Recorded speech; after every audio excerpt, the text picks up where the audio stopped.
On Colin, to your guy, Bo Nix, your favorite quarterback out of Oregon. Look at this play by Bo Nix. Quarterback keeper, and then I'm lowering the boom on this hapless Jets cornerback. Runs him over. Obviously, Sean Payton loves his quarterback. Here he is talking about Bo Nix.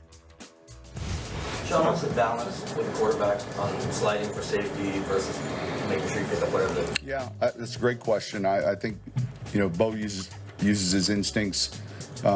For the most part, you saw him slide, but then there was the one play where it was, holy cow. Yeah, he's got pretty good instincts, though. Well, he's been uneven so far. He's struggling on the deep ball. You get good halves, bad halves.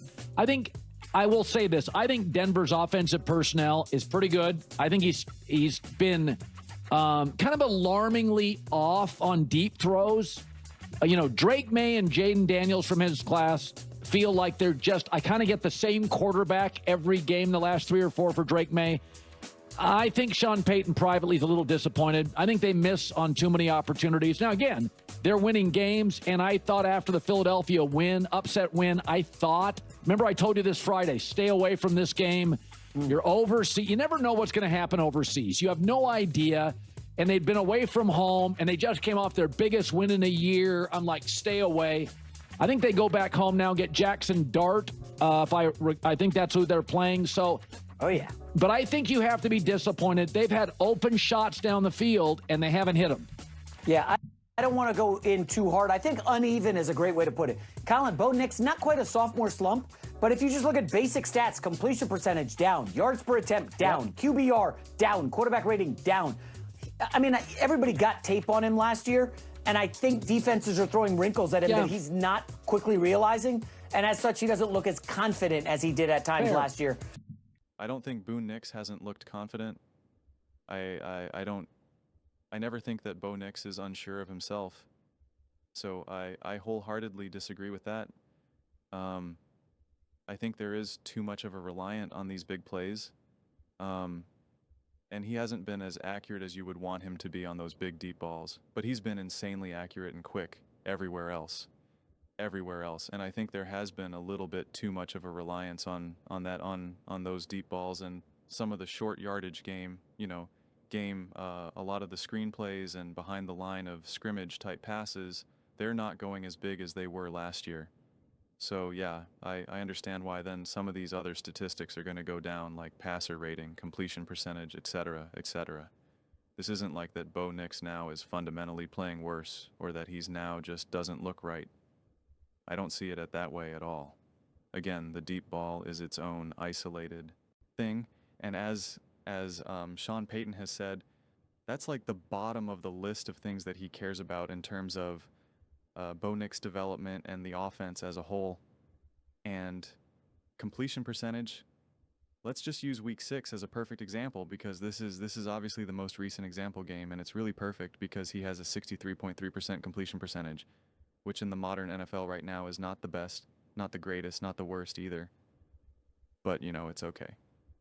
But then you look at his adjusted completion percentage, and it's 84%. 84%.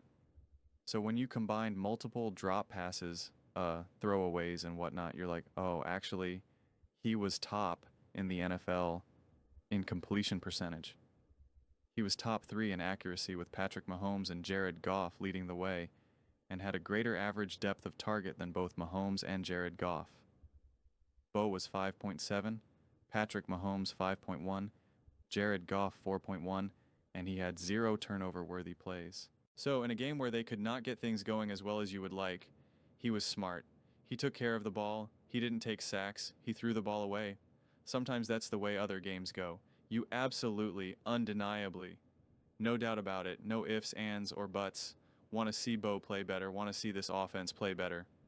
No question about it. And when I watched that game and I made my instant reaction, I was like, man, I don't even know what I just watched. I was like, that game was bizarre. And I said that the Broncos were very fortunate to come away with the win, that if Justin Fields and that team was just 2% better, 1% better, the Broncos lose that game probably. Quite frankly, I can't even credit the Broncos defense because the Jets are just such a disaster on offense. And again, this is coming from someone who is very high on the Denver Broncos. And so you want to see them get better. What I found the most interesting, this is the cool thing about the style in which I operate this channel, where it's just like, you know, reading all the comments, being able to talk about the game, read all the comments, and then make another video and addressing those comments. And it seemed like all the Broncos fans are very unhappy with Sean Payton. And that's what's interesting. People who are just watching these games, they just want to jump and pile on Bo Nix and rip Bo Nix. And it was interesting because it seems like many Broncos fans are unhappy with Sean Payton. I personally don't necessarily see it that way. I'm still kind of wrestling with how these games are unfolding and where things are going right and where things are going wrong. What I don't see it as Bo Nix just being hot and cold. Yeah, there are absolutely some missed opportunities, but I guess I would like to see an offense run a little bit more smoothly where you're not so reliant on some of these big opportunities. I mean, right now, Bo Nix is actually top 2 in deep ball passing touchdowns with 4. So they're getting the touchdowns, but they're not getting the volume. When you look at yards, for instance, you can see all these other quarterbacks are getting way more yards on deep ball passing. Bonix is bottom. He's actually right below Bryce Young, 20th, 187 yards. And even when we look at completions, for instance, Bon Nix has 6 completions. And again, a big chunk of these are you have 7, 8, 8, 9, you know. So all you do is need like a couple extra completions and you skyrocket to the top 10 or top 5 or something. But the difference is, for instance, Bonix, 6 completions, 187 yards. You'll have someone like Patrick Mahomes, 8 completions. So just 2 more completions, but skyrockets to nearly 300 yards. You know, Daniel Jones, 8 completions, 287 yards. You know, Russell Wilson, 8 completions, 290 yards. I'm sure many of that came from that New York Giants game. And then even a Jalen Hurts, which is funny because everyone wanted to harp on him. 11 completions for 384 yards, 2 touchdowns. So I think it's safe to say that using a lot of these deep ball opportunities, I go so back and forth with all of these because they're necessary, they're important, but I just think sometimes we hyper-focus on them too much. And I'm going to be making a separate video about that because Sam Darnold's playing out of his mind with a 71.4% completion percentage on deep ball passing is just absolutely, and I mean, that's insanity.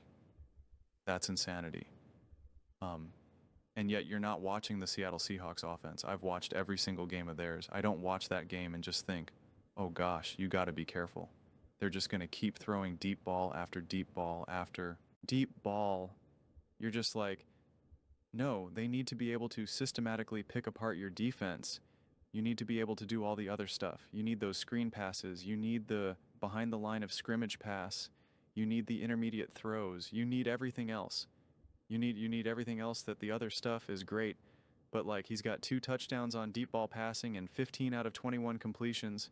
Boone Nix has less than half that and yet has 4 touchdowns. Now, again, you make the argument some of those deep ball passing sets up other touchdowns.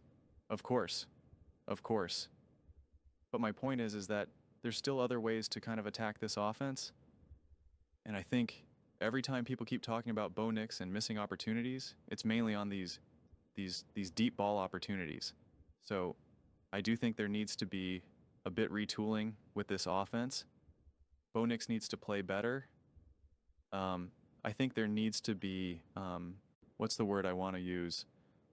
Creativity won't be the right word, but I'd like to see them offensively be aggressive.